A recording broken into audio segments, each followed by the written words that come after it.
साथियों, मोदी सरकार एक प्लानिंग के साथ एक दूरदर्शी सोच लेकर भारत को विकसित भारत बनाने की दिशा में कार्य कर रही है।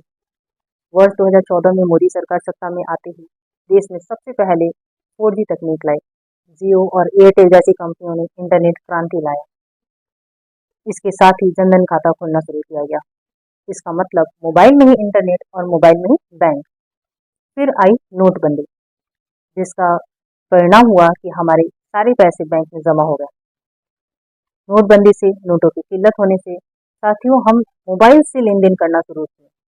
अपने छोटे छोटे रोजमर्रा की वस्तुएं खरीदना शुरू किए।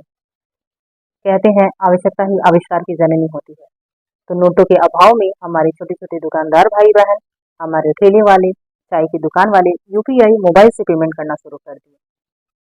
साथियों, एक समय में हमारे देश के पूर्व वित्त मंत्री पी चिदम्बरम जी ने कहा था, यूपीआई हमारे देश में संभव नहीं है क्योंकि हमारे ठेले वाले के पास इंटरनेट नहीं होता, उन्हें स्मार्टफोन चलाना नहीं आता।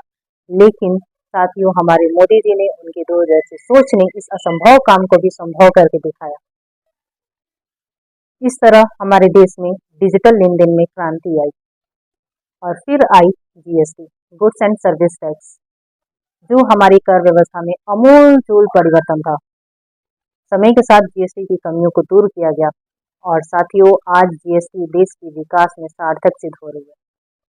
इसके साथ ही सरकार कई योजनाएं चलाई। स्मार्ट सिटीज बनाना, स्वच्छ भारत मुहिम चलाई, हर घर नल जल पहुंचाई, सड़क और हाईवेज बनवाई, उज्ज्वला योजना के तहत ईंधन पहुंचाना, महिलाओं के सम्मान में हर घर शौच बनवाई।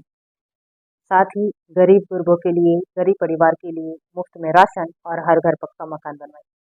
साथियों, हमें समझने की जरूरत है, जहां सरकार एक तरफ मानव कल्याण के विकास के लिए निरंतर काम कर रही है ताकि देश में आर्थिक रूप से कमजोर लोग, गरीब गुरबे लोग इस विकास की रेस में पीछे न रह जाए, तो दूसरी तरफ देश विकास की राह में आगे बढ़ते रहे, भविष्य में भारत विकसित भारत की राह में आगे बढ़ते रहे, इसके लिए इंफ्रास्ट्रक्चर पर भी काम कर रही है। जैसे रेलवे का विकास, एयरपोर्ट की संख्या में वृद्धि और उनका आधुनिकीकरण, हमारे सड़कों एवं हाईवेज का जाल बिछना, अंडरपास, ओवरब्रिज का बनना, बंदरगाहों का आधुनिकीकरण एवं उनका विकास।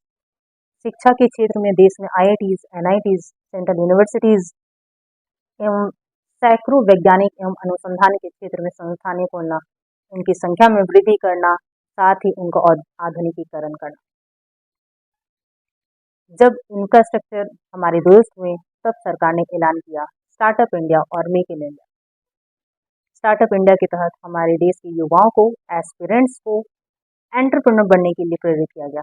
मुद्रा लोन के तहत उन्हें आसान तरीके से पैसा मुहैया कराया गया। संविधान में सुधार कर ईज ऑफ डूइंग बिजनेस को प्रोत्साहित किया गया, जिसका परिणाम हुआ कि आज हमारा देश स्टार्टअप के मामले में दुनिया में सबसे आगे है। यही नहीं साथियों, हमारे सैकड़ों स्टार्टअप आज यूनिकॉर्न्स बन चुके हैं। मेक इन इंडिया के तहत विदेशी कंपनियों को देश में ही फैक्ट्री लगाने के लिए प्रेरित किया जा रहा है, जिसका परिणाम है कभी हमारा देश कृषि प्रधान कहा जाने वाला आज औद्योगिक प्रधान की राह पर आगे बढ़ रहा है, जो कि एक विकसित भारत बनने के संकेत है।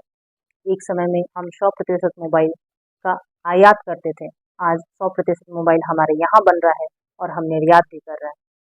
इस तरह वर्ष 2047 में हम विकसित भारत बनने की राह पे भी आगे बढ़ रहे हैं। बाकी विकसित देशों की तरह सेमीकंडक्टर का हब बनने की राह पे हम आगे बढ़ रहे हैं। हम आर्टिफिशियल इंटेलिजेंस पर भी काम कर रहे हैं। साथियों, बाकी सरकार और मोदी सरकार के 10 साल में अंतर देखना है तो ऐसे देखिए। 3G और 4G तकनीक के लिए कभी हम विदेशी टेक्नोलॉजी पर निर्भर हुआ करते थे।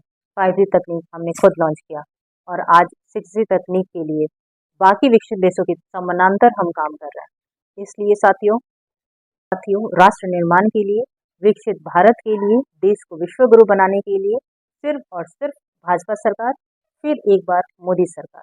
धन्यवाद।